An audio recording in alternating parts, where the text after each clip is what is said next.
Inaasahan nilang mabibigo siya.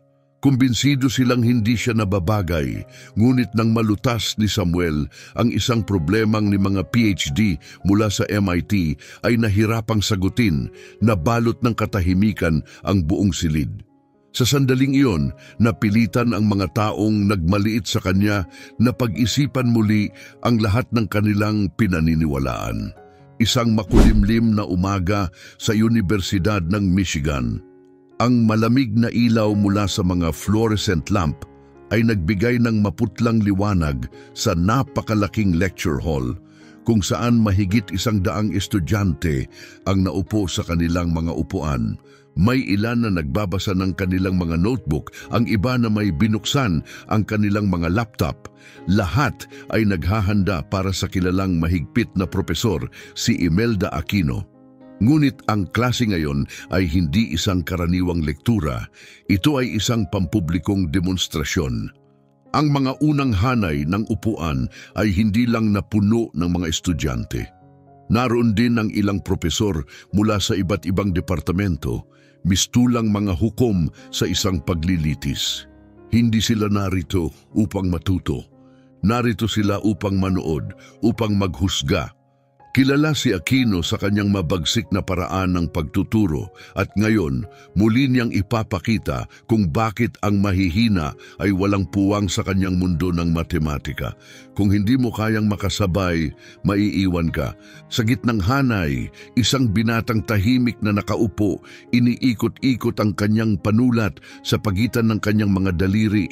Nakayuko siya, hindi nakikisalamuha kaninuman. Isang kulay abong hoodie, simpleng maong at isang notebook na puno ng maayos na sulat. Walang anumang kakaiba sa kanya. Siya si Samuel Reed. Hindi niya kailangang humingi ng atensyon, mas matalas ang kanyang isip kaysa sa karamihan. Ngunit para sa ilan, sapat na ang kulay ng kanyang balat upang isiping hindi siya nararapat dito. Sa unahan ng silid, nakasandal sa kanyang upuan si Professor Whitaker, isa sa pinakamaimpluwensyang tao sa departamento. Sinipat niya ang mga estudyante hanggang sa matuon ang tingin niya kay Samuel. Isang mapanuksong ngiti ang lumitaw sa kanyang labi.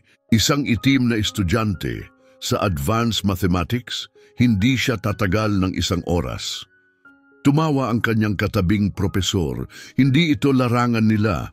Malamang nakapasok lang siya dahil sa diversity quota. Hindi man nila itinago ang kanilang pangungutya. Hindi nila pinag-uusapan ang matematika. Pinag-uusapan nila si Samuel. Ngunit hindi nag-react si Samuel. Narinig na niya ang lahat ng ito noon pa. Inaasahan nilang mabibigo siya. Tiyak silang tama sila. Ang hindi nila alam, ngayong araw ang magiging pinakamalaking pagkakamali nila. Biglang pumailan lang sa silid ang matatalim na tunog ng mga takong sa sahig. Agad na natahimik ang lahat. Dumating na si Profesor Imelda Aquino. Hindi niya kailangang hilingin ang respeto. Sumusunod ito sa kanya saan man siya magpunta. Ang kanyang salamin na may pilak na frame ay kumikinang sa ilalim ng malamig na ilaw at ang kanyang ekspresyon ay nanatiling hindi mabasa. Walang init, walang pag-aalinlangan, puro autoridad lamang. Matalas niyang sinuri ang buong klase, tumatagal ang kanyang tingin sa bawat estudyante, hindi upang bilangin sila, kundi upang sukatin kung sino ang may karapatang narito. Marami ang umiwas ng tingin, nakatutok sa kanilang mga mesa na para bang natatakot silang mapansin. Nang lumapat ang kanyang tingin kay Samuel, sandali siyang natigilan. Hindi ito nagtagal, ngunit may bigat ang tingin niya. Isang tahimik na tanong, sa tingin mo ba'y nararapat kang narito? Saglit na lumitaw sa kanyang mukha ang kawalang interes bago siya nagpatuloy, na para bang hindi sulit pansinin si Samuel. Walang nakapansin sa bahagyang pagbabagong iyon. Maliban kay Samuel, bumaling siya sa pisara at kinuha ang isang piraso ng chalk. Sa matutulis at eksaktong galaw, nagsimulang sumulat si Aquino. Noong nakaraang linggo, tinalakay natin ang multivariable limits. Ngayon tutungo tayo sa Laplace transforms.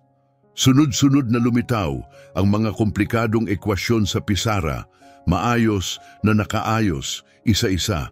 Mabilis na nagsulat ang mga estudyante, desperadong makasabay. Ang ilan ay nalito na, ngunit sa klase ni Aquino, ang mahuli ay sarili mong problema. Hindi siya narito upang bumagal para sa sinuman. Sa unahan, tumango ang ilang mga propesor bilang pagsang-ayon. Hindi lang nila hinangaan si Aquino dahil sa kanyang talino, kundi dahil din sa kanyang kastriktuhan. Para sa kanila, ang isang mahusay na guro ay hindi ang tumutulong sa mga estudyante na umunlad, kundi ang siyang nagtatanggal ng mahihina. Sa gitna ng silid, hindi nagmamadaling magsulat si Samuel. Pinagmasdan niya ang pisara, kalmado at nakatutok. Habang ang iba ay nagpapanik sa pagsunod, madali niyang naiintindihan ang bawat detalyeng nakasulat. Parang isang palaisipan na matagal na niyang nalutas. Ngunit biglang nagbago ang kanyang ekspresyon. Isang pagkakamali, maliit, halos hindi halata, ngunit para kay Samuel, kitang-kita ito. Isang bahagyang maling pagkalkula sa aplikasyon ng transform. Hindi ito agad mapapansin, ngunit sa dulo ng solusyon, magiging mali ang buong sagot. Tumingin siya sa paligid, walang ibang nakapansin. Patuloy na nagkokopya ang mga estudyante, hindi man lang nagdududa. Si Aquino, na kampanteng nagtuturo, ay hindi rin namamalayan ang pagkakamali. Sandali siyang nag-alinlangan. Ang pagsasalita ay mangangahulugang pagkuha ng pansin. Isang bagay na iniiwasan niya. Hindi kilala si Aquino sa pagtanggap ng mga pagwawasto, lalo na sa harap ng maraming tao. At hindi lang siya ang naroon, ang mga propesor na tahasang nagmaliit sa kanya ay nakaupo sa unahan. Kung magsasalita siya, hindi lang niya kinu-question si Aquino. Kinakalaban niya ang isang sistemang hindi umaasang magtagumpay siya. Hayaan mo na lang, huwag mong pansinin, manatili kang tahimik, ngunit may kung anong bumabagabag sa kanya. Kinamumuhian ni Samuel ang kayabangan. Galit siya sa mga taong iniisip na hindi sila kailanman nagkakamali, sa mga taong minamaliit ang iba dahil lang hindi sila pasok sa kanilang inaasahan. Huminga siya ng malalim, saka itinaas ang kanyang kamay. Propesor, may mali sa transformation. Nanlamig ang silid. Tumigil si Aquino sa pagsusulat. Natahimik ang buong klase. Nakatitig silang lahat kay Samuel. Ngunit ang pinaka-nakakabahala ay hindi ang katahimikan, kundi ang ngiti ni Aquino. Hindi ito mainit, hindi ito palakaibigan.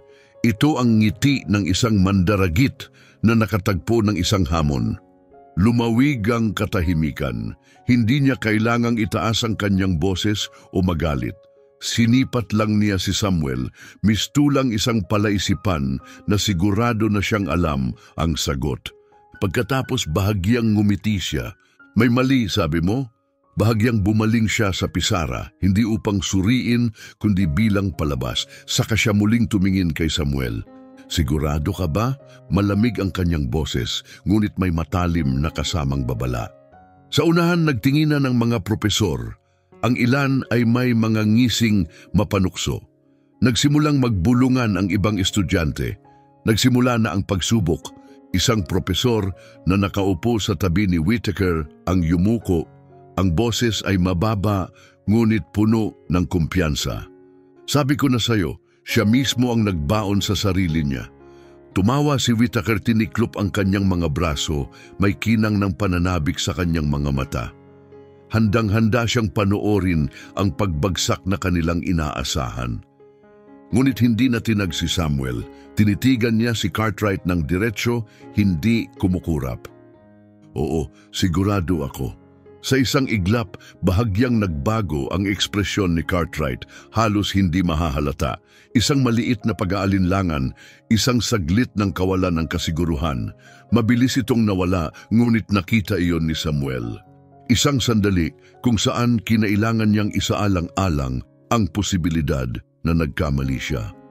Ang buong lecture hall ay tila huminto sa oras.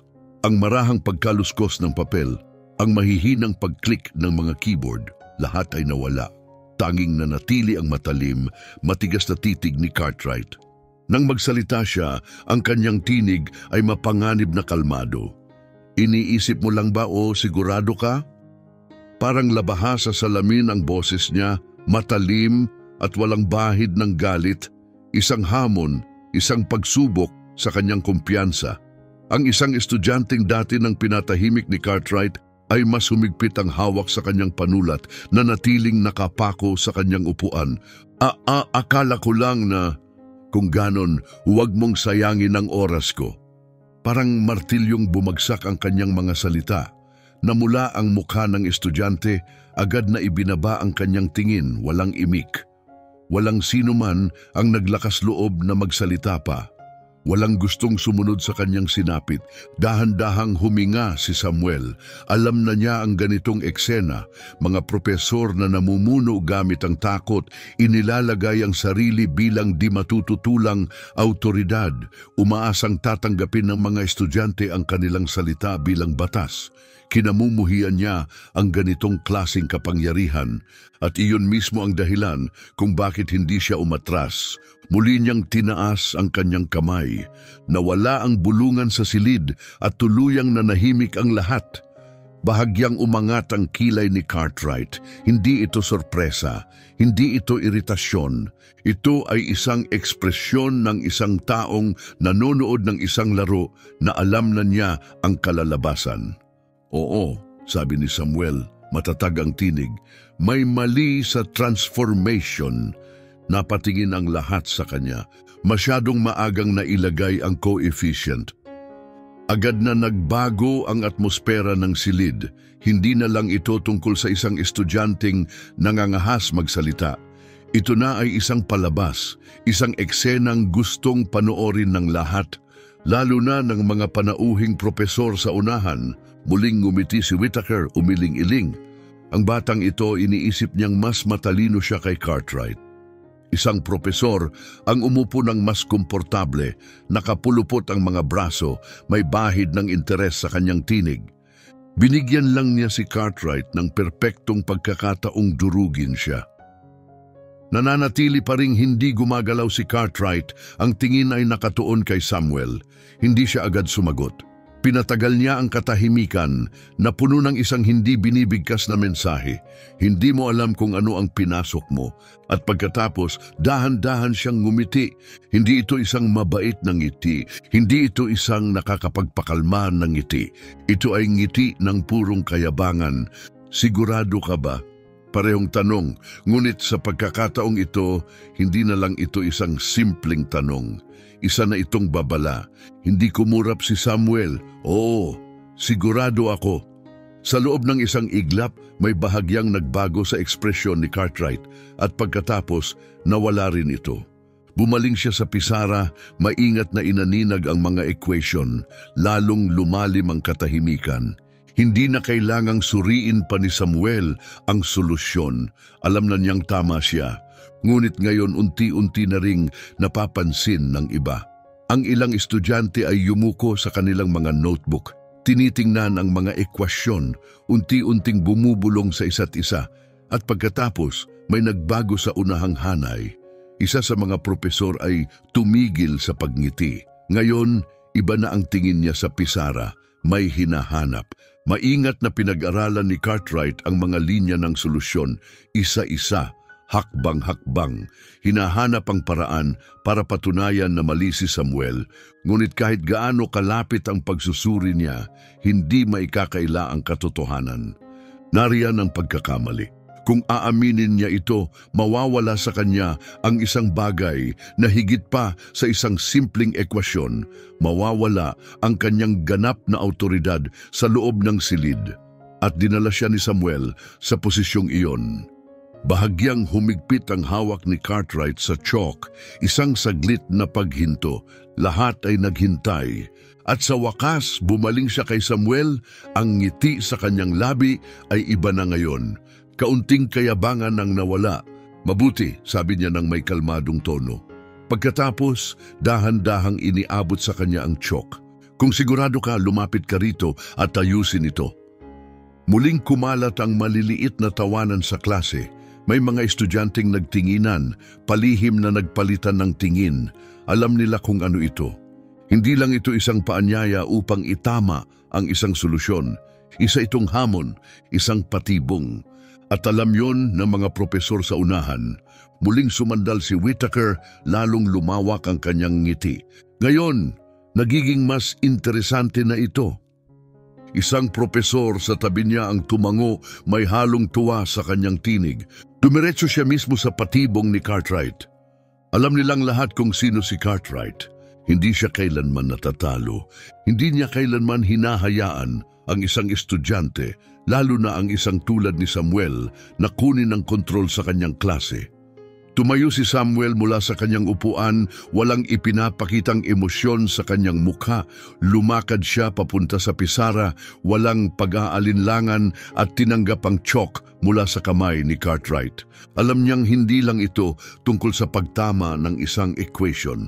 Hindi na lang ito isang klase. Isa na itong laban. Tahimik ang lahat habang nakatayo siya sa harapan ng pisara. Ang chalk ay mahigpit niyang hawak. Sa likuran niya, nagpalitan ng tingin ang mga propesor sa unahan. May isa pang bahagyang tumawa, sapat lang upang marinig ng mga malapit sa kanya. Tingnan mo siya, bulong ni Whittaker. Talagang iniisip niyang kaya niya ito. Tingnan natin kung gaano siya kabilis mabasag. Nananatiling hindi gumagalaw si Cartwright. Ang kanyang mga braso ay nakatawid sa kanyang dibdib. Walang ekspresyon sa kanyang mukha. Ngunit matamang nagmamasid.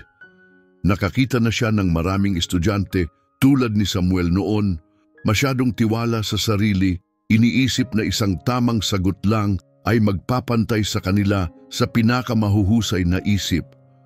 Ngunit kailanman ay hindi pa siya natatalo at hindi siya magsisimulang matalo ngayon. Hindi pinansin ni Samuel ang mga bulungan. Itinuon niya ang kanyang pansin sa pisara, kalmado, sistematikong binura ang mali. At pagkatapos sa eksaktong galaw, muling isinulat ang tamang transformation, walang pag-aalinlangan, walang kahit isang pagkakamali. At sa isang iglap, namutawi ang nakabibinging katahimikan. Wala nang bumubulong, wala nang nagtatawanan. Ang mga estudyanteng kanina'y minamaliit siya ay ngayoy nakasandig pa abante, hindi makapaniwala sa kanilang nakikita. Hintay, inayos nga ba niya talaga? Walang makakatanggi rito. Napalakas ang pagkakahawak ni Cartwright sa kanyang mga braso. Alam niya ang totoo at hindi niya ito maitatanggi. Bihira magkamali si Aquino. At kung mangyari man, walang sino man ang naglakas loob na itama siya. Ngunit ngayon, nakasulat ng malinaw ang kanyang pagkakamali sa pisara, hindi maitatanggi ng sino man sa silid. Maaari niyang balewalain ito, subukang paikutin ang sitwasyon sa kanyang pabor. Ngunit kapag naroon na ang tama at wastong sagot, wala nang balikan.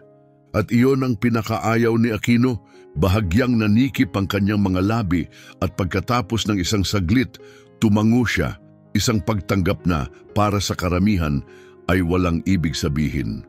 Ngunit napansin ni Samuel ang bahagyang paninigas ng kanyang tindig, ang banayad na pagkapit ng kanyang mga daliri. Higit sa lahat, nakita niya ang mabilis na palitan ng tingin sa pagitan ni Aquino at Whittaker.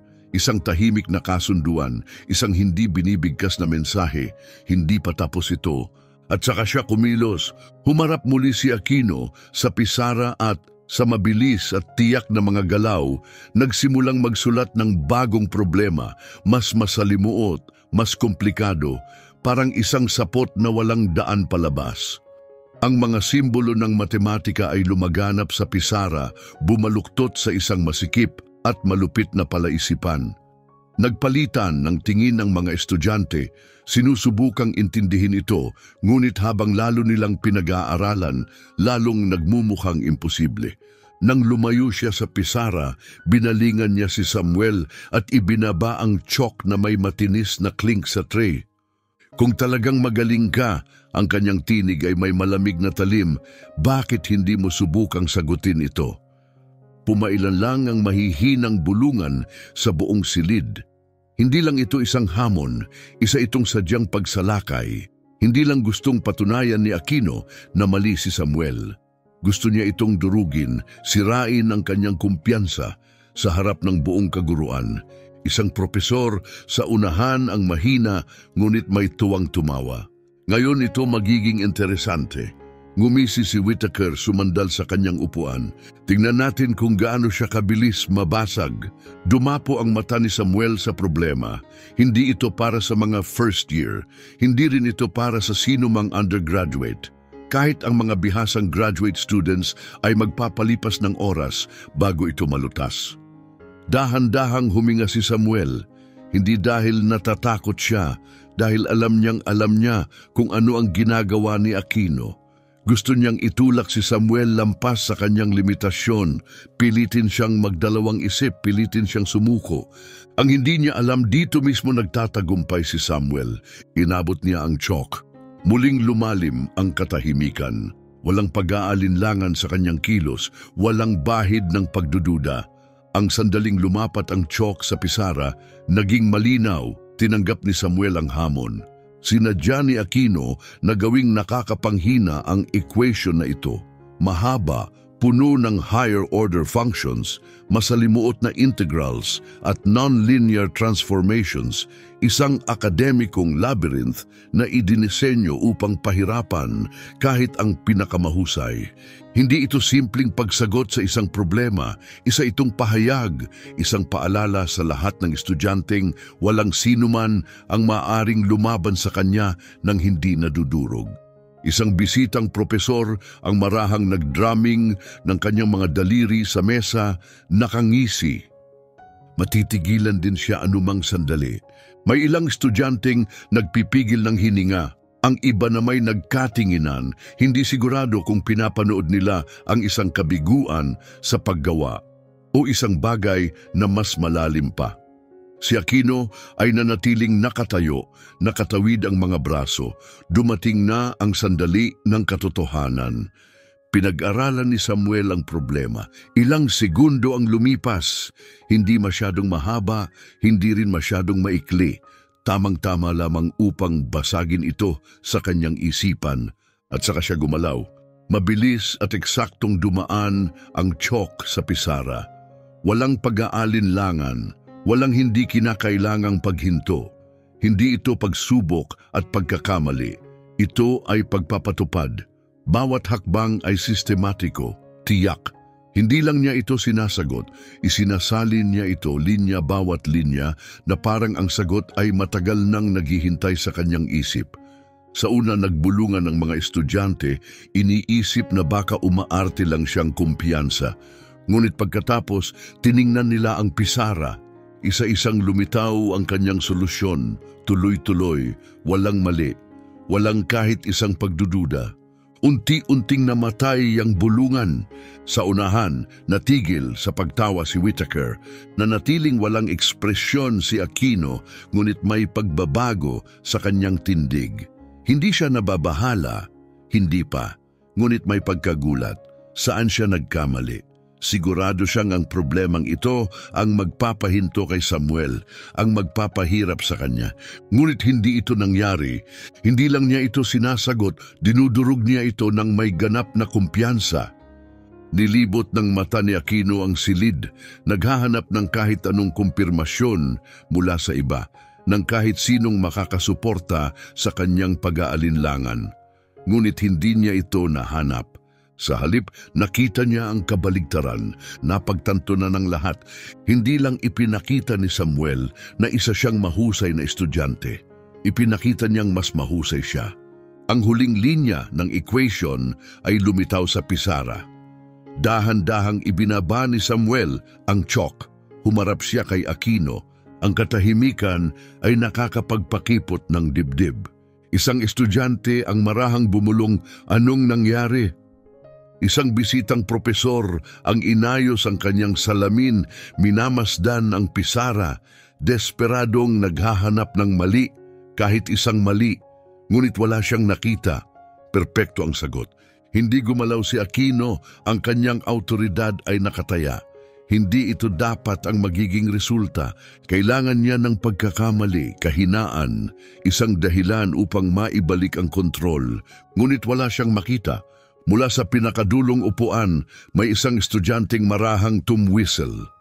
Unti-unti, lumaganap ang mga bulungan sa buong silid, hindi ng panunuya, hindi ng pag-aalinlangan, kundi ng paghanga. Minaliit ni Aquino si Samuel at ngayon alam na ito ng lahat. Bahagyang umusod pasulong si Whittaker, ang dati niyang mapanghamak ng ngiti ay nawala. Nanikip ang kanyang mga mata. Hindi ito posible, mahina niyang bulong. Sa wakas nagsalita si Aquino, ngunit wala na roon ang kanyang matibay at mapag-utos na tono. Well, hindi masama. Malamig, patay, walang emosyon.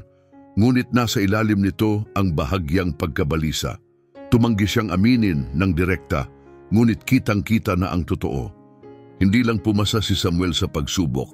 Pinagharian niya ito, hindi siya ngumiti, hindi siya nagyabang, tahimik siyang bumalik sa kanyang upuan habang lahat ng mata ay nakasunod sa kanya, puno ng pagkamangha.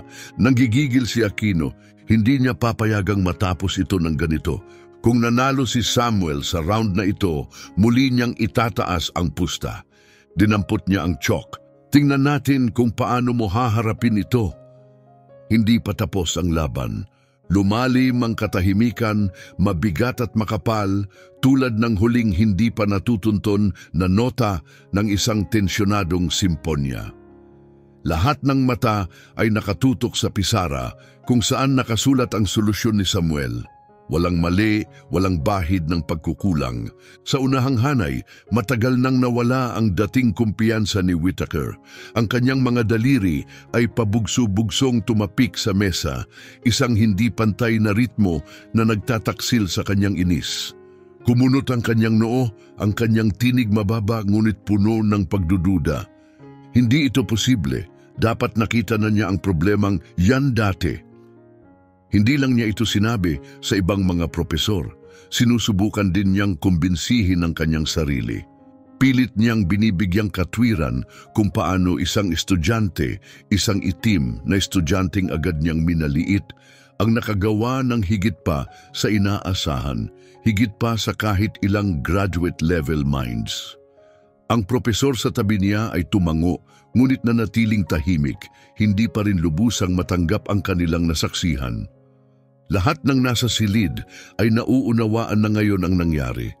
Minaliit nila si Samuel Reed, ngunit hindi pa tapos si Aquino. Hindi niya hahayaang manaig ang kawalang katiyakan.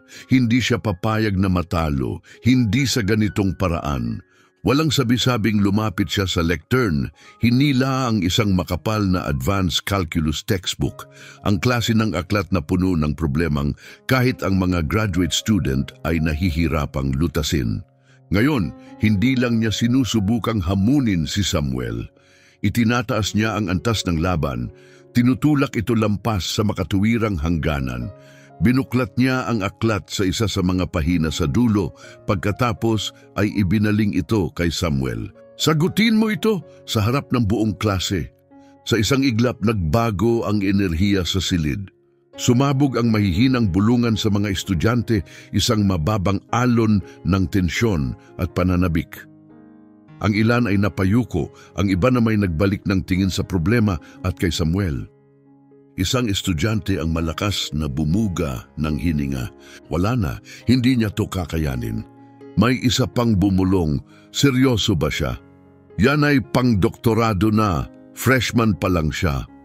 Isang bisitang propesor ang mahina, ngunit may tuwang tumawa, ngunit hindi na ito mayabang, may halong tunay na pag-uusisa. Ngayon natin malalaman kung talagang henyo siya o sadyang sinuwerte lang. Nanatiling matatag si Aquino, ang kanyang ekspresyon ay matalim tulad ng isang labaha. Sigurado siyang dito na babagsak si Samuel. Walang sino man ang maaaring itulak sa ganitong punto nang hindi bumibigay. Naghintay siya ng pag-aalinlangan, ng pangangatog, ng sandaling ito na ang wakas ni Samuel. Ngunit sa halip, ngumiti si Samuel. Walang kahit bahid ng takot. Dahan-dahang puno ng tiwala tumayo siya. At habang naglakad siya patungo sa pisara, ang buong silid ay napigil ang hininga. May ilang estudyanteng marahang tumawa, hindi sigurado kung may nasasaksihan silang pambihira o isang trahedyang magaganap ng dahan-dahan. Pagkatapos, inabot ni Samuel ang tiyok at nagbago ang lahat. Walang pag-aalinlangan, walang pangalawang pag-iisip. Hindi siya nagtagal sa pag-iisip, hindi siya kumunot ang noo tulad ng ibang estudyanteng nahaharap sa isang imposibleng problema. Sa halip, nagsimula siyang magsulat. Dumaan ang tiyok sa pisara sa malalambot, tiyak na galaw. Bahagyang naningkit ang mga mata ni Aquino. Galit siya rito. Gusto niyang makitang mag-atubili si Samuel. Makitang mahirapan siya. Makitang magduda siya sa sarili tulad ng ibang estudyanteng hinarap ang kanyang mga pagsubok. Ngunit hindi siya nagduda.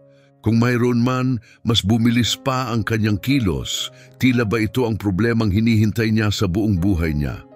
Sunod-sunod na lumitaw ang mga simbolong matematikal na may nakakagulat na katumpakan. Bawat transformation ay walang putol, bawat hakbang perpekto. Hindi lang niya ito nilulutas, ginagawa niyang mas malinis, tinatanggal ang hindi kinakailangang komplikasyon, isinisiksik ang dapat sanay oras ng pagpoproseso sa isang maayos na pagkakasunod-sunod ng dalisay na kahusayan. Dahan-dahang lumaganap ang mga bulungan. Nagtinginan ng ilang estudyante, hindi makapaniwala sa kanilang nakikita. Isang bisitang propesor, ang bahagyang tumagilid ang ulo, ang dating pag-aalinlangan ay unti-unting nawawala. Hindi maaari, si Whittaker ay mariing pinisil ang kanyang kamao, unti-unting nawawasak ang dati niyang kayabangan. Ano to? Alam ni Samuel ang epekto niya. Hindi niya kailangang lumingon upang malaman kung paano nararamdaman nina Aquino at Whittaker. Alam niya. At gusto niya ito, 1 minuto, 2. Humigpit ang mga kamay ni Aquino sa kanyang tagiliran. Hindi na lang ito isang pagsubok. Isa itong pagkakamali. Binigyan niya si Samuel ng perpektong pagkakataon upang patunayan ang sarili niya sa harap ng buong klase. At ngayon, nakikita ng lahat ang isang hindi maikakailang katotohanan. Si Samuel ay hindi lang mahusay, siya ay nakakabighaning henyo. At sa wakas, ibinaba niya ang tiyok. Lumayo siya, nakatawid ang mga braso, ang ekspresyon niya kalmado, kontrolado. At natigil ang buong silid. Isang propesor sa likuran ng dahan-dahang bumuga ng hininga, ang mga mata palipat-lipat kay Samuel at sa pisara, tila sinusubukang unawain ang kanilang nasaksihan. Walang mali, walang error, tanging pagiging perpekto. Hindi gumalaw si Aquino, hindi gumalaw si Whittaker, walang sino man ang nagsalita dahil wala nang kailangang sabihin. Ang malambot na tunog ng tiyok na bumagsak sa tray ay umalingaw-ngaw, isang maliit na tunog ngunit may dalang napakalaking pagbabago. Humarap si Samuel kay Aquino, tahimik. Hindi niya kailangang magsalita. Nakasulat na ang katotohanan sa pisara sa anyo ng mga numero at simbolo, isang wika na nagpatumba sa kayabangan. Bahagyang bumuka ang labi ni Aquino, tila gustong magsalita, magbigay ng argumento, sabihin kahit ano upang muling makuha ang kontrol. Ngunit walang lumabas na salita dahil sa kaloob-looban niya, alam niya ang totoo. Inaasahan niyang si Samuel ang mababasag, ang mahihirapan, ang susuko. Ngunit sa halip nilutas niya ang hamon na parang isang simpleng ehersisyo. At ngayon, naroon siya naghihintay. Naghihintay na tanggapin ni Aquino ang bagay na ginugol niya ang buong klase upang itanggi. Na hindi lang mahusay si Samuel. Siya ay mas magaling kaysa sa inaakala nilang lahat. Isang palakpak ang pumuno sa katahimikan, hindi para kay Aquino. Para sa katahimikang ipinataw sa kanya, isa pa, tumayo ang isang estudyante, sumunod ang isa pa. Hanggang sa isang alon ng mga estudyante ang pumalakpak, lumakas mula sa pag-aalinlangan patungo sa pagkilala hanggang sa maging ganap na paghanga. Ngunit ang mga dating nagduda kay Samuel, Tahimik sila, nanggigigil si Aquino, natalo siya at ngayon alam ito ng lahat. Sa wakas, nagsalita si Aquino, ngunit wala na roon ang kanyang dating tapang. 3 salitang pilit niyang pinakawalan, hindi masama, walang papuri, walang tunay na pag-amin, isang hungkag na pagtatangkang ipaglaban ang natitirang pride. Bahagyang tumango si Samuel dahil hindi niya kailangan ng kanyang pagpapatibay. Nagsalita na ang katotohanan. Nanatili ang katahimikan sa lecture hall, mabigat at hindi pa tapos, tulad ng huling nota ng isang simponyang hindi pa natatapos. Lahat ng mata ay nakapako sa pisara, kung saan nakasulat ang perpektong solusyon ni Samuel, hindi matitinag, hindi maikakaila. Tahimik na tumalikod si Aquino, naglakad pabalik sa lectern nang walang kahit isang salita, walang paliwanag, walang pagkilala. Tanging katahimikan, isang tahasang pag-amin ng pagkatalo. Mabilis na bumuga ng hangin si Whittaker, umiling. Tumayo siya, ngunit hindi nagsalita. Hindi ito ang tamang sandali para magsalita dahil anuman ang sabihin niya ngayon ay lalo lang magpapaliwanag sa kanilang kabiguan. Samantala, si Samuel ay tahimik na naupo. Walang pakialam na binuklat ang kanyang notebook, na para bang wala lang nangyari, na para bang ito ay isa lamang pangkaraniwang problema na kanyang nalutas. Ngunit alam ng buong klase ang katotohanan. Hindi lang ito isang problema, isa itong pagbago ng laro. At si Aquino, si Whittaker at lahat ng nagduda kay Samuel, hindi nila ito makakalimutan ng matagal. Sa lectern, hindi gumalaw si Aquino, ngunit sa loob niya, isang bagyo ang bumabangon. Matitiis niya ang katalinuhan. Sa ibang pagkakataon, hinahangaan pa nga niya ito. Ngunit ang hindi niya kayang tiisin ay ang mapahiya sa harap ng faculty board. Hindi lang siya pinabulaanan ni Samuel, mas malala pa ang kanyang ginawa. Pinagdudahan niya ang kanyang autoridad at iyon ay hindi niya matatanggap. Hindi siya papayag na umalis si Samuel sa klase na tagumpay ang dala.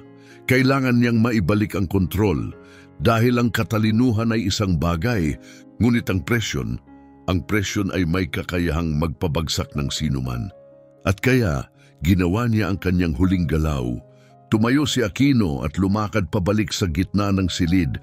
Ang kanyang ekspresyon ay nanatiling kalmado, hindi mabasa. Walang galit, walang pagkabigo, tanging isang banayad, maingat na ngiti. Mabuti, Samuel. Mabagal at sinadya ang kanyang boses. Aminin ko, mas may kakayahan ka kaysa sa inaasahan ko. May ilang estudyanteng napasinghap, may isang bumulong na puno nang hindi makapaniwala, pinuri niya siya. Ngunit hindi nalinlang si Samuel, hindi ito papuri, isa itong pain. At alam niya ng eksakto kung ano ang susunod na mangyayari. Dahan-dahang lumakad si Aquino, hinaplos ang isang stack ng mga aklat at itinama ang tingin kay Samuel. Sa kanyang mga mata, may isang bahagyang isang palatandaan na nahanap na niya ang perpektong patibong. Ang tunay na talento, aniya ng banayad, ay hindi nababagay sa loob ng isang silid-aralan. Muli, nanigas ang silid. Sa tingin ko, sa iyong antas, ang pagsagot sa mga problema sa pisara ay hindi na sapat bilang hamon. Hinayaan niyang lumubog ang kanyang mga salita bago nagpatuloy. Kaya bakit hindi mo subukan ang iyong kakayahan sa isang tunay na kompetisyon? Napalapit ang mga estudyante sa kanilang mga upuan. Ang ilan ay hindi na huminga. May paparating na pambansang kompetisyon sa matematika sa susunod na buwan. Ang pinakamahusay na mga mag-aaral mula sa iba't ibang universidad sa buong bansa ang maglalaban. Mga graduate students, mga henyo mula sa MIT, Stanford, Caltech. Tumigil siya, sinadya ang kanyang tono. Kung ikaw nga ay kasing husay ng inaakala mong ikaw, bakit hindi ka sumali? At sumabog ang lecture hall, puno ng mga bulungan ng buong silid, parang isang alon na bumagsak sa kanila. Hinahamon niya siya sa national competition? Kung sumali siya at nanalo, ito ang magiging pinakamalaking sandali sa kasaysayan ng departamento. Ngunit hindi lahat ay optimistiko. Hindi ito simpleng pagsusulit bulong ng isang estudyante. Makakalaban niya ang mga taong taon ang ginugugol sa paghahanda. Wala siyang laban.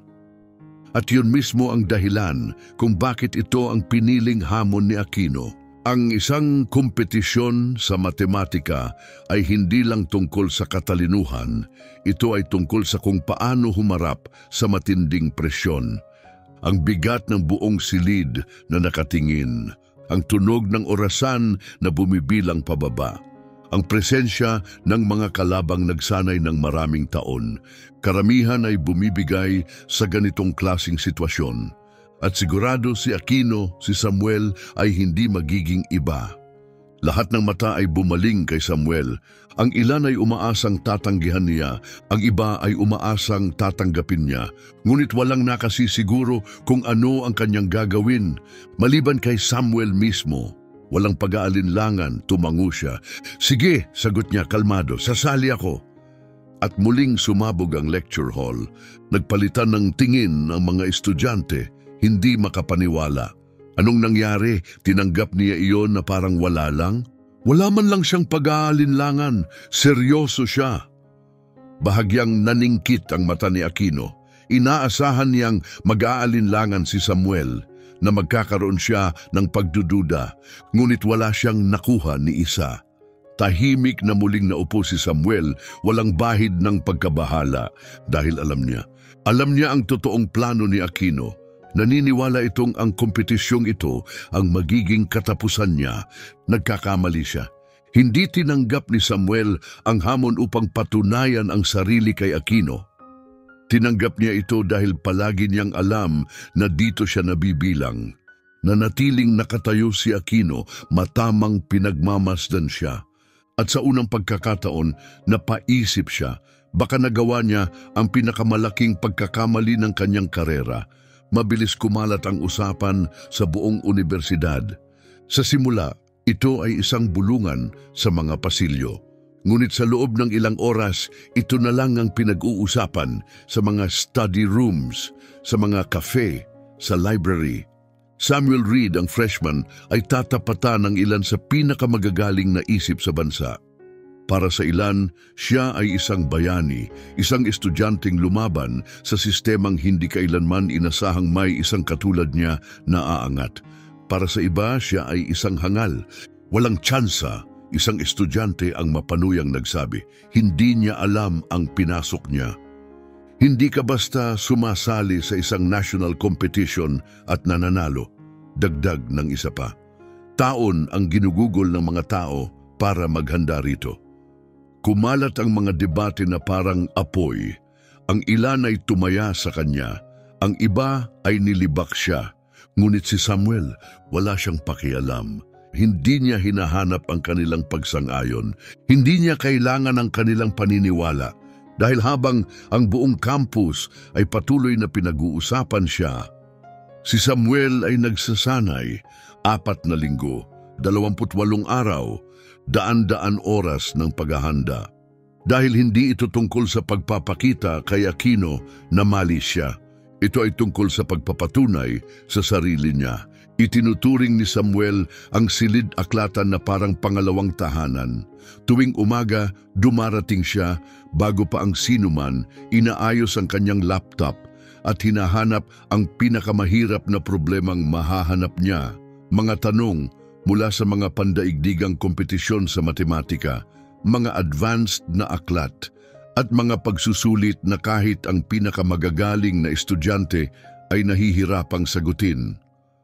Ang mga masalimuot na ekwasyon, mga transformasyon at mahihirap na sistemang diferensyal ay naging wika niya araw-araw. Ngunit hindi lang basta sumusunod si Samuel sa mga sagot. Masinsinan niyang binubusisi ang bawat problema, sinusuri ang lohika sa likod ng bawat patakaran at hinahanap ang mga shortcut na madalas na hindi napapansin ng iba. Kung may iba't ibang paraan para malutas ang isang problema, sisiguraduhin niyang mahahanap niya ang lahat ng ito. Kung may iba't ibang paraan para patunayan ang isang formula, tatalakayin niya ang bawat patunay. Para sa kanya, ang matematika ay hindi lang tungkol sa pagkuha ng tamang sagot. Ito ay tungkol sa malalim na pag-unawa sa bawat detalye upang walang hamon ang makayanig sa kanya kapag dumating na ang tunay na pagsubok. Habang patuloy na tinutulak ni Samuel ang sarili niya sa kanyang limitasyon, si Brian, ang tanging kaibigan niyang may tiyagang manood, ay napapailing na lang sa hindi makapaniwala. Hindi niya maunawaan kung paano nakakaya ni Samuel ang ganitong matinding schedule ng pag-aaral nang hindi bumabagal kahit isang beses. "Gusto mo bang maging human calculator?" tanong ni Brian. Hindi man lang tumingala si Samuel, patuloy lang ang paggalaw ng kanyang panulat sa papel. Ang kanyang atensyon ay hindi natitinag. "May 1 buwan lang ako, hindi ko kayang magsayang ng oras sa pagpapahinga." Napabuntong hininga si Brian, ngunit seryoso siyang tumingin kay Samuel. "Alam ko na magaling ka, pero alam mo ba kung sino ang mga makakalaban mo? Hindi lang sila matatalino, sila'y mga henyo. Ang ilan sa kanila ay mula pa pagkabata, tinuturuan ng pinakamahuhusay na propesor gamit ang materyales na hindi basta-basta na-access ng karamihan. Hindi lang nila pinag-aaralan ang matematika, namumuhay sila rito at hindi sila nagkakamali." Saglit na tumigil si Samuel, inilapag ang kanyang panulat at tinitigan si Brian ng direkta. Matigas ang kanyang titig, walang bahid ng pag-aalinlangan. "Mabuti," sagot niya, "dahil hindi rin ako nagkakamali." Habang si Samuel ay patuloy na nagtutulak sa sarili niya lampas sa kanyang mga limitasyon, hindi lang basta nanonood si Aquino, sinusubukan niya siya. Hindi siya naniniwalang may tunay na pagkakataon si Samuel para manalo. Ngunit hindi rin niya hahayaang maiugnay ang kanyang reputasyon sa isang estudyanteng mabibigo ng kahindik-hindik. Kaya pinadala niya kay Samuel ang isang advanced na problem set, mas mahirap pa kaysa sa anumang lalabas sa aktwal na kompetisyon. Hindi ito ginawa upang tulungan siya, ginawa ito upang wasakin siya. Gusto niyang tumigil si Samuel bago pa siya mapahiya, ngunit hindi umatras si Samuel. Hinarap niya ang bawat problema ng direkta, nilampasan ang sarili niyang mga inaasahan. Hindi lang siya natuto kung paano lutasin ang mga ekwasyon, natuto siyang lutasin ang mga ito ng may pinakamataas na bilis at katumpakan. Nagsanay siya laban sa orasan, tinatanggal ang bawat segundo ng pag-aalinlangan. Alam niyang sa kompetisyon, ang bawat saglit ay maaaring maging kaibahan sa pagitan ng tagumpay at pagkatalo. Pinag-aralan niya ang mga nakaraang kampyon, inanalisa ang kanilang mga pamamaraan, pinag-aralan ang kanilang mga estratehiya at ginamit ang mga ito upang patatagin ang sarili niyang estilo. Hindi lang siya naghahanda, nag-e-evolve siya. Sa loob ng malawak na bulwagan ng University of Pennsylvania, napuno ng tensyon ang hangin habang ang mga kalahok ay pumasok sa eksaminasyon. Hindi lang ito isang ordinaryong pagsusulit, ito ang pinaka-prestihiyosong pambansang kompetisyon sa matematika na nagtitipon ng pinakamatalas na isipan mula sa mga nangungunang universidad. Ang pinakamagagaling na estudyante mula sa MIT, Stanford, Harvard, Princeton at Caltech ay naroon. Bawat isa'y may dalang tahimik na kumpiyansa ng mga sanay sa ganitong laban. Habang pumasok si Samuel, naramdaman niya ang mga tingin sa kanya. Ang ilan ay mausisa, ang iba'y puno ng pagdududa. Ang iilan, lalo na ang mula sa pinakamalalakas na universidad, ay hayagang hindi siya pinansin.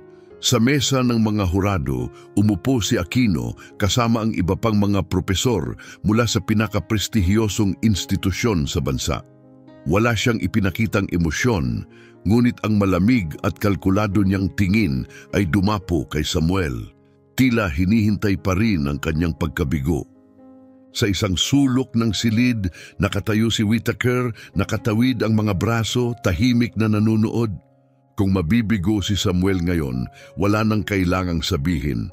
Ang kanyang pagkatalo ay magsasalita para sa kanya. Ngunit hindi inisip ni Samuel ang kanilang mga inaasahan. Hindi niya kailangan ng kanilang pagsang-ayon. Handa siya. Isang boses mula sa mikropono ang pumukaw sa atensyon ng lahat. Maligayang pagdating mga kalahok sa final round ng pambansang kompetisyon sa matematika. Nasa kwartong ito ang pinakamahuhusay na isipan ng inyong henerasyon. Ngunit ngayong araw, malalaman natin kung sino ang pinakamahusay. Lumipat ang tingin ng lahat sa malaking screen sa harapan habang lumitaw ang unang tanong. Ang mga sumunod na ekwasyon ay hindi basta simpleng algebra, triple integrals, Fourier series, mga derivatibo ng complex functions, Laplace transforms, non-linear differential equations. Ang mga problemang ito ay hindi para sa ordinaryong estudyante. Ang ilang kalahok ay kumunot ang noo, mahigpit na hinawakan ang kanilang mga panulat. Napagtanto nilang hindi ito mga tanong na masasagutan sa isang tingin. Ngunit hindi nag-alinlangan si Samuel. Hindi siya tumingin sa paligid, hindi niya sinilip kung paano nag-react ang iba. Itinuon niya ang buong atensyon sa problema sa harapan niya at ginawa ang pinakamagaling niyang gawin. Sinagot ito. Walang tigil na dumaloy ang kanyang mga kalkulasyon. Bawat hakbang ay mabilis at perpekto, walang kahit isang pagdududa. Habang ang iba pang mga kalahok ay nagdodoble suri sa kanilang sagot, takot na magkamali, hindi na kailangang gawin iyon ni Samuel. Alam na niya ang sagot bago pa siya natapos magsulat. Habang lumalalim ang kompetisyon, mas lalong humirap ang mga tanong. Ang ilan sa mga kalahok ay naglagay na ng kanilang mga panulat. Bakas sa kanilang mukha ang panghihinayang at pagkatalo. Sa dulo, dalawa na lang ang natitira, si Samuel at isang PhD student mula sa MIT. Hindi ito basta isang estudyante, isa siya sa pinakamahuhusay, isang veterano, maingat at kalmado. Hindi siya nahihirapan, hindi siya nag-aalinlangan. Alam niyang siya ang pinakamalakas na kalaban sa silid. Ngunit may isang bagay na alam ni Samuel. Ganon din siya. Bahagyang lumitaw ang isang ngiti sa labi ni Aquino. Ito ang sandaling matagal na niyang inaasahan. Kung may sino man na kayang talunin si Samuel, ito iyon. Si Whittaker, na ngayoy mas kampante na, ay hindi inaalis ang matalim niyang tingin kay Samuel na para bang alam na niya kung paano ito magtatapos. Magaling siya, mahinang bulong niya, pero hindi niya matatalo ang isang MIT PhD. Lumabas sa screen ang huling tanong at agad na nabalot ng katahimikan ang buong auditorium. Hindi ito isang ordinaryong problema. Ito ay isang tunay na pagsubok ng talino, bilis at perpektong pagganap. Parehong pinag-aralan ni Samuel at ng MIT PhD ang tanong. Ang PhD ang unang humawak ng kanyang panulat, ang kanyang mga mata ay kumikislap sa kumpiyansa. Ngunit si Samuel, kailangan lang niya ng isang saglit upang maunawaan kung ano ang kailangang gawin. Nagsimula ang laban. Mabilis ang paggalaw ng kanilang mga kamay. Ang kanilang mga panulat ay kumikilos ng napakabilis na kahit ang mga hurado ay nahatak sa eksena. Napuno ng mga ekwasyon, simbolo at transformasyon ang kanilang papel. Walang oras para mag-atubili, walang puwang para magkamali. Hindi na lang ito matematika.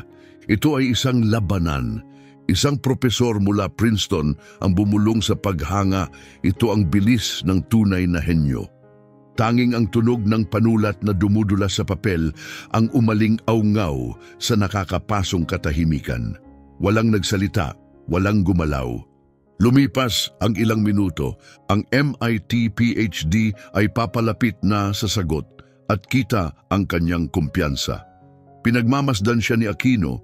Naniniwalang siya ang sa wakas ay magpapabagsak kay Samuel. Ngunit bigla isang mahinang paghinga mula sa mesa ng mga hurado.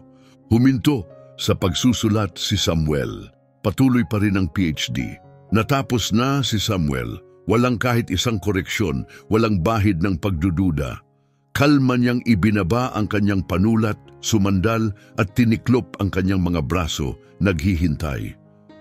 Napatuwid ng upo si Whittaker, lumalim ang hawak ni Aquino sa mesa.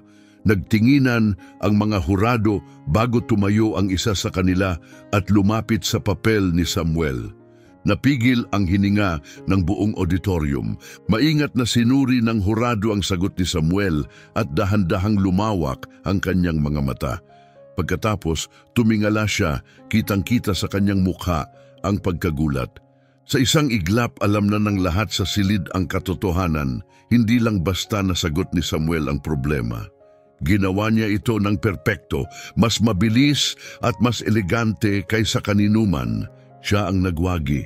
Sa sandaling iyon, napagtanto ni Aquino ang kanyang malubhang pagkakamali. Sigurado siyang mabibigo si Samuel.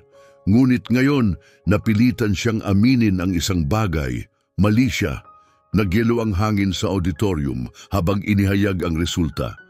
Hindi lang nahanap ni Samuel ang tamang sagot.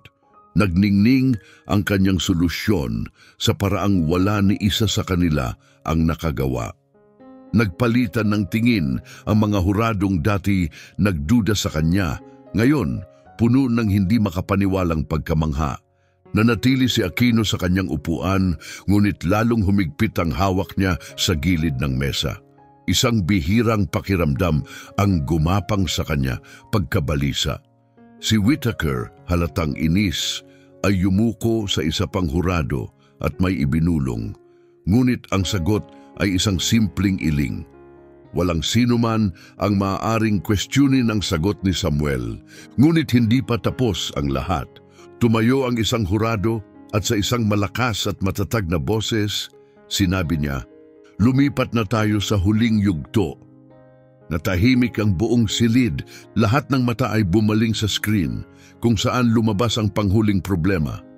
Ito ay masalimuot, isang non-linear differential equation na napakahirap, na kahit ang mga nangungunang eksperto sa larangang ito ay mangangailangan ng oras upang ito'y pag-aralan. Hindi lang ito mahirap, halos imposible itong lutasin sa loob ng itinakdang oras.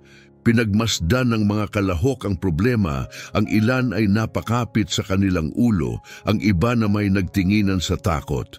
Kahit ang MIT PhD ay sandaling huminto, kinailangan niyang ayusin ang kanyang isip bago magsimula.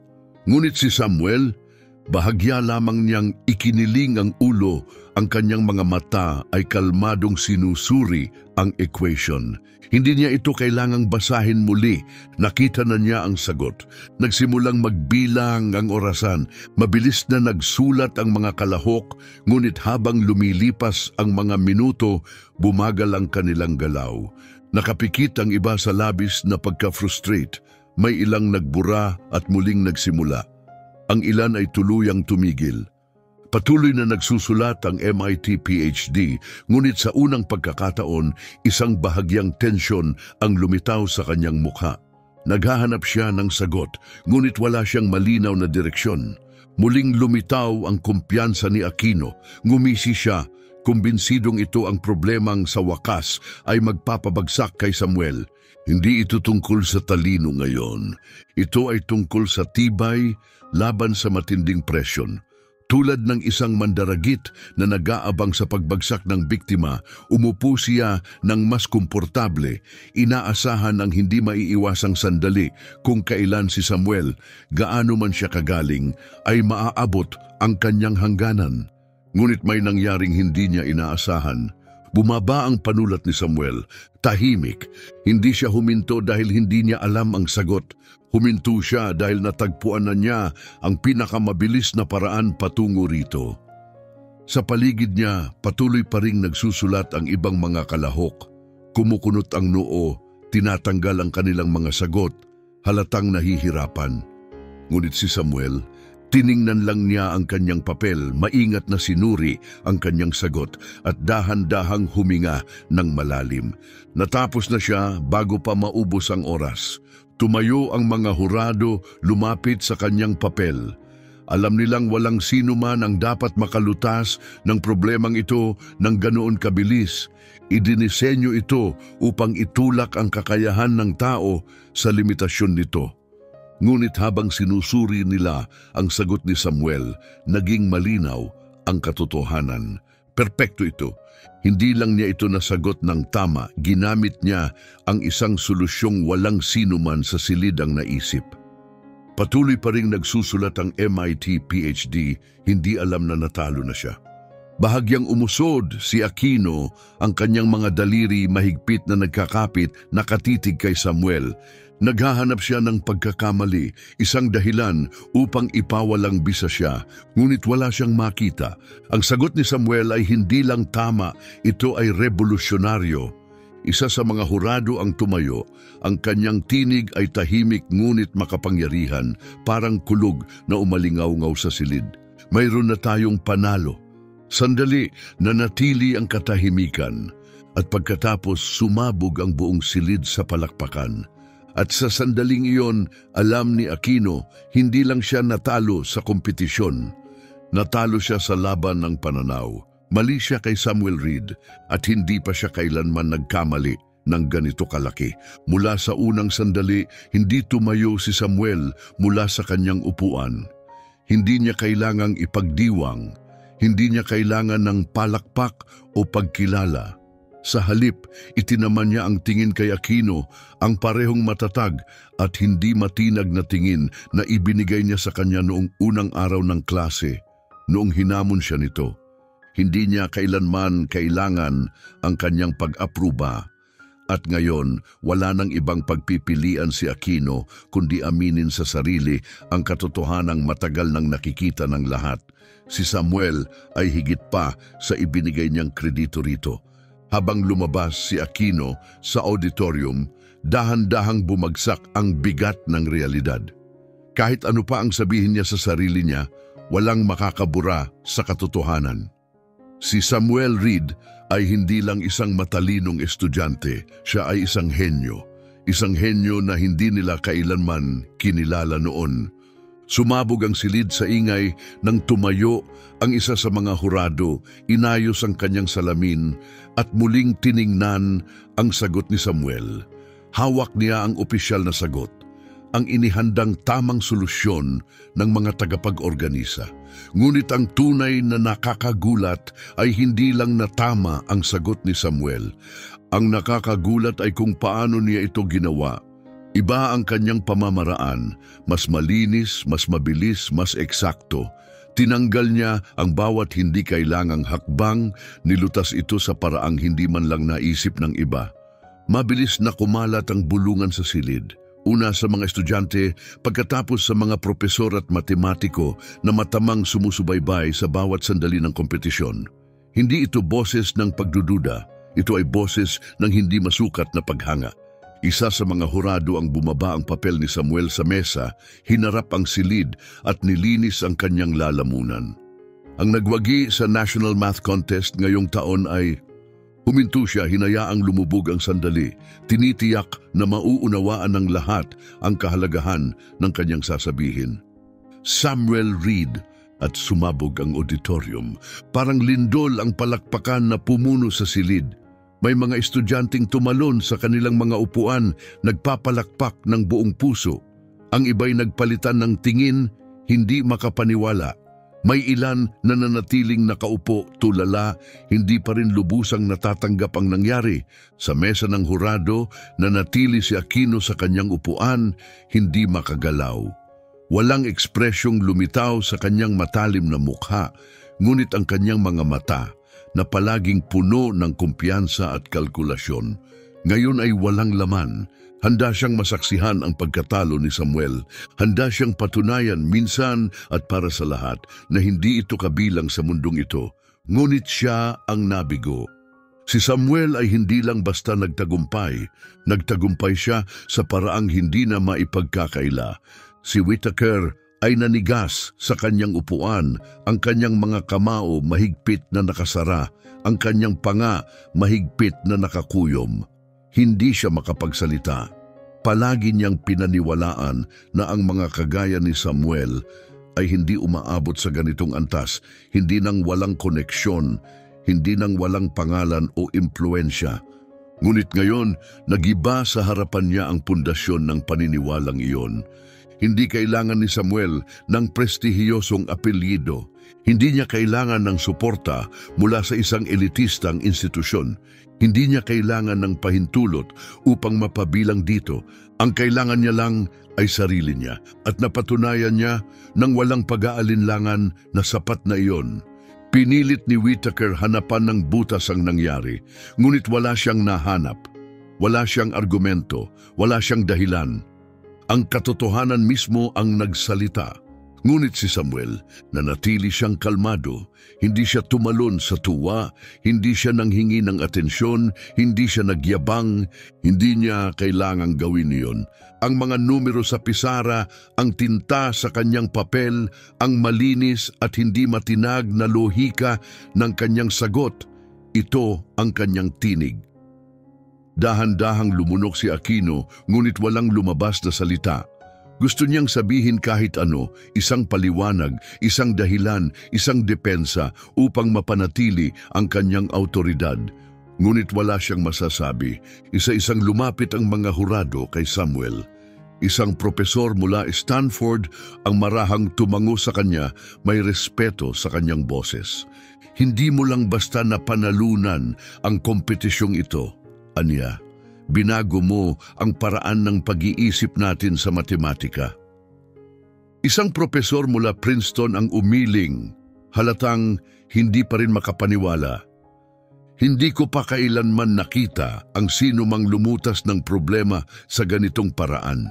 Hindi lang ito kasanayan, ito ay pangitain. Minsan pang tumango si Samuel walang bahid ng pagmamayabang. Sa kanya, hindi tungkol sa pagkilala ang tagumpay na ito. Hindi ito tungkol sa pagpapatunay sa iba na mali sila. Ito ay tungkol sa pagpapakita sa sarili niya mismo na karapat-dapat siyang narito. Tahimik ang karamihan sa mga estudyante, lalo na ang mga minsang minamaliit siya. Inaasahan nilang makikita nilang mabigo si Samuel. Inakala nilang darating ang sandaling matatanggap niyang hindi siya nababagay dito. Ngunit ngayon, sila ang kailangang tanggapin ang katotohanan. Si Samuel Reed ay hindi lang nanalo ng isang kompetisyon, pinayuko niya ang isang buong sistema sa harap ng realidad at walang sino man ang makakapagkailan nito. Ang lecture hall sa University of Michigan ay may kakaibang pakiramdam. Walang nagsabi ng direkta, ngunit alam ng lahat may nagbago. Ang mga estudyanteng dating kinakabahan sa klase ni Aquino ay ngayon ay nagpalitan ng mga tahimik na sulyap, puno ng hindi binibigkas na pag-unawa. Muling bumukas ang pinto. Pumasok si Aquino gaya ng nakagawian, kalmado, hindi matinag. Dala pa rin ang malamig na presensya na nagpatibay ng kanyang reputasyon. Inilapag niya ang kanyang gamit sa mesa, inayos ang kanyang salamin at inikot ang tingin sa silid. Ngunit sa pagkakataong ito, tumagal ang kanyang tingin kay Samuel. Nandoon pa rin siya nakaupo sa gitnang hanay gaya ng dati. Parehong hoodie, parehong tahimik na ekspresyon na para bang walang nangyari. Ngunit alam ng lahat na hindi na siya basta estudyante, siya ang kampiyon. Siya ang tumalo sa pinakamagagaling mula sa pinakamalalakas na universidad. Siya ang nagpatahimik kay Aquino sa harap ng kanyang mga kapwa-propesor. Tahimik na binuklat ni Aquino ang kanyang aklat, ngunit hindi na niya maitago ang katotohanan, hindi na niya maaaring ipagpatuloy ang pagbabaliwala sa kanya. At pagkatapos sa unang pagkakataon, nagsalita siya. Bago tayo magsimula sa lektura ngayon, may gusto akong sabihin. Bumagsak ang katahimikan sa buong silid. Huminga siya ng malalim, tinitimbang ang bawat salita. Pagkatapos, sa isang boses na matatag at walang bahid ng pagsisisi, sinabi niya, pinatunayan ni Samuel Reed na ang talento ay walang kulay ng balat. Simple, walang palamuti, ngunit mas mabigat kaysa sa anumang lektura na ibinigay niya. At si Samuel, tahimik siyang tumango. Dahil sa sandaling ito, alam ng lahat, hindi na maikakaila ang katotohanan at sa kanya iyon ay sapat na. Ngunit alam ng lahat sa silid na ang lektura ngayon ay hindi katulad ng mga nauna. Si Aquino ay hindi na ang hindi matitinag na propesor at si Samuel ay hindi na ang estudyanteng walang nakakapansin. Nagbago ang lahat sa klaseng ito magpakailanman. Hindi nagpakita ng reaksyon si Samuel sa sinabi ni Aquino. Hindi niya kailangan ng matinding papuri o isang huling minutong paghingi ng tawad. Matagal na niyang naunawaan na sa mundong ito, ang pagkilala ay hindi basta ibinibigay ng libre, lalo na mula sa mga taong minsan nang nagduda sa kanya, nagmaliit sa kanya, o sinubukang hadlangan siya. Ngunit wala ng halaga ang lahat ng iyon dahil hindi niya kailanman kailangan ang kanilang pagsang-ayon. Hinayaan niyang ang mga numero ang magsalita para sa kanya. Hindi siya nakipagtalo. Hindi niya sinubukang kumbinsihin ang sinuman na makita ang kanyang halaga. Hindi niya sinayang ang oras sa pakikipagdiskusyon tungkol sa pagiging patas, pribilehiyo o sa mga hadlang na itinakda laban sa kanya. Ginawa lang niya ang palagi niyang ginagawa, hinayaang ang matematika mismo ang magbunyag ng katotohanan dahil ang mga numero ay hindi nagtatangi. Ang mga ekwasyon ay hindi nagmamalasakit sa lahi, estado o bias. Sa mundo ng matematika, walang pribilehiyo, tanging tama at mali lamang. At si Samuel ay palaging tama. Ang tagumpay niya ay hindi lang tungkol sa kompetisyon. Ito ay tungkol sa isang bagay na higit pa roon. Hindi lang niya tinalo ang isang mahirap na hanay ng mga problema.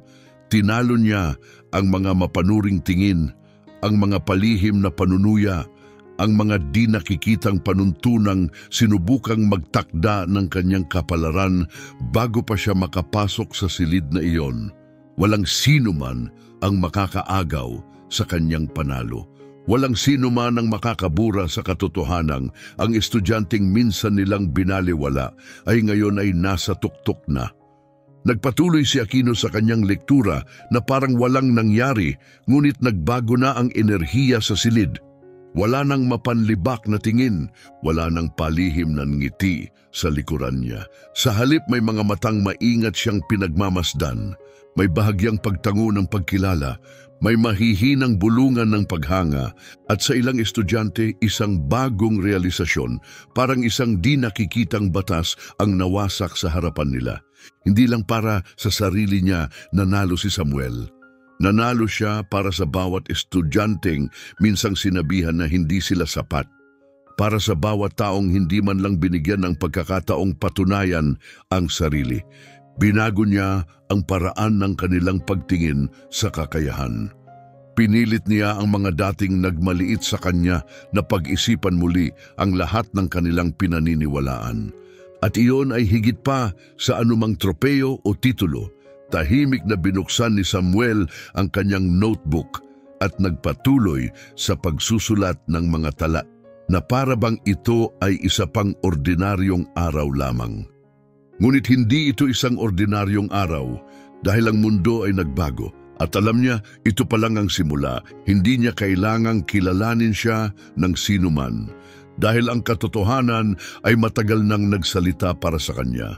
Hindi lang siya nanalo sa isang kompetisyon, binasag niya ang mga hadlang na matagal nang nakatayo sa harapan niya sa pamamagitan ng talino, sa pamamagitan ng determinasyon, sa pamamagitan ng dalisay at hindi matinag na puwersa ng kalooban, at sa paggawa nito iniwan niya ang lahat ng minsang nagduda sa kanya ng tanging isang pagpipilian. Makita siya sa kung ano siya talaga, hindi mapipigilan, ngunit ang kwentong ito ay hindi lang tungkol sa isang tao. Ito ay tungkol sa isang sistemang puno ng di nakikitang hadlang, mga hadlang na araw-araw pa ring hinaharap ng napakaraming tao. Kaya ngayon, itanong mo ito sa sarili mo, kung ikaw si Samuel, kung ikaw ay hinusgahan bago ka pa man nabigyan ng pagkakataong maglaro. Ano ang gagawin mo? Lalaban ka ba? o uurong ka na lang? Ibahagi ang iyong sagot sa mga komento sa ibaba. At kung na-inspire ka sa kwentong ito, huwag kalimutang i-like, i-share at i-subscribe sa aming channel para sa mas marami pang makapangyarihang kwento tulad nito. Salamat sa panunood at magkita-kita tayo sa susunod na video.